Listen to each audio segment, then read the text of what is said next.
Welcome back. The last part for today, August 2nd, Tuesday, August 2nd, 2022.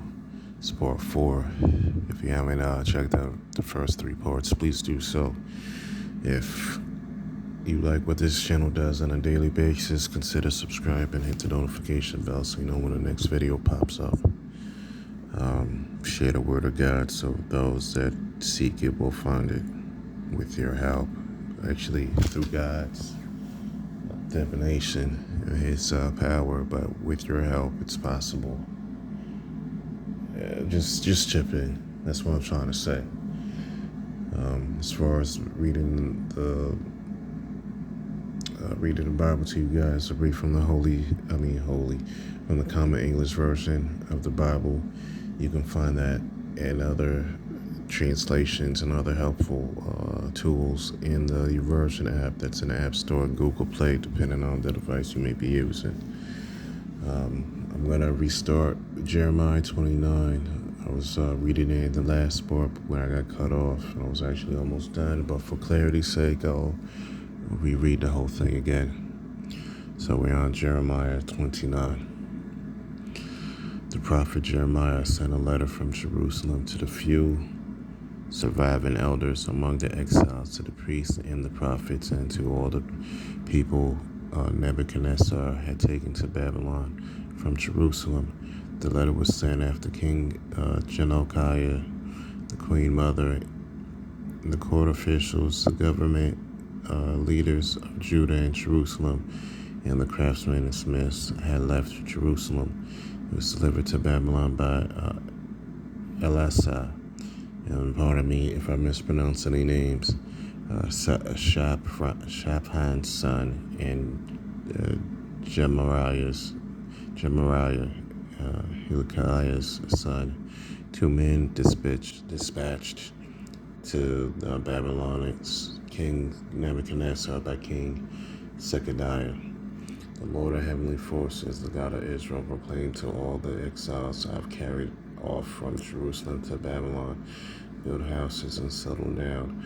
Cultivate gardens and eat what they produce. Get married and have children. And help your sons find wives and your daughters find husbands, in order that they too may have children. Increase in number there so that you won't dwindle away. Promote the welfare of the city where I have sent you into exile. Pray to the Lord for it, because your future depends on its welfare. The Lord of heavenly forces, the God of Israel, proclaims, don't let the prophets and diviners in your midst mislead you. Don't pay attention to your dreams. They are prophesying lies to you in my name. I didn't send them, declares the Lord. The Lord proclaims, when Babylon's 70 years are up, I will come and fulfill my gracious promise to bring you back to this place. I know the plans I have in mind for you, declares the Lord. They are plans for peace, not disaster, to give you a future filled with hope. When you call me and come and pray to me, I will listen to you. When you search for me, yes, search for me with all your heart, you will find me.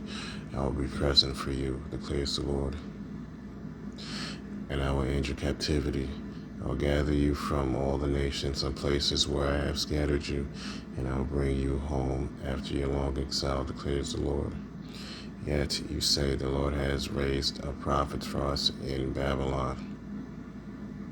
This is what the Lord proclaims concerning the king sitting on David's throne, and all the people who live in this city, that is, those among you who didn't go into exile. The Lord of heavenly forces proclaims, I'm going to send a sword, a famine, and disease against them. I will make them like rotten figs that are too spoiled to eat. I will pursue them with the sword, famine, and disease, and I will make them an object of horror to all nations on earth, and an object of cursing, scorn, shock, and disgrace among all the countries where I have scattered them, because they wouldn't listen to my words, declares the Lord, which I have sent them time and again through my servants the prophets. They wouldn't listen, declares the Lord. But now, all you exiles, I have deported from Jerusalem to Babylon. Listen to the Lord's word.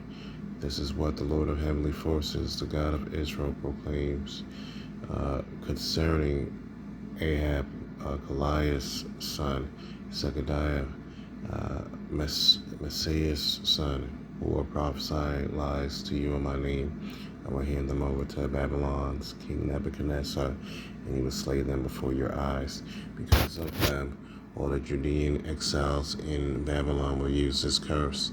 The Lord will make you like Zechariah and Ahab, who were burned alive by the king of Babylon.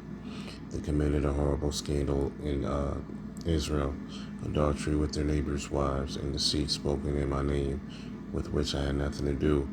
Yet I'm still aware of it, and I am witness to it, declares the Lord. Tell Shemaiah, the Nehelmite, this is what the Lord of heavenly forces, the God of Israel, proclaims. You sent letters on your own accord to all the people in Jerusalem, to the priest Zephaniah, Messiah's son, and to the rest of the priests. You said to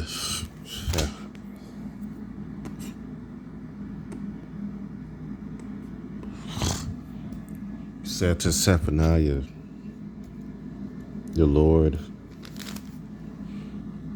has appointed you priests in charge of the Lord's temple instead of Jehoiada. You are responsible for putting every madman who prophesies into stocks and neck irons.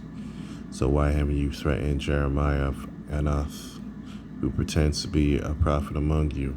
He has sent a letter telling those of us in Babylon, you're going to be there a long time, so build houses and settle down, plant gardens and eat what they produce.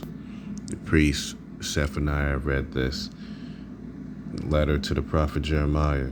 Then the Lord's word came to Jeremiah, send word to all the exiles, the Lord proclaims concerning Shemaiah the Nehelmite, because Shemaiah prophesied to you when I didn't send him, and because he convinced you to believe a lie, I will punish Shemaiah the Nehelmite and his descendants, declares the Lord. Not one member of this people will be around to see the good that I have in store for my people, declares the Lord, for he incited rebellion against me. It's Jeremiah 29. Right out of time for this segment, so there's going to be an extra part to conclude with James 5. I'll be right back and listening to The Corner.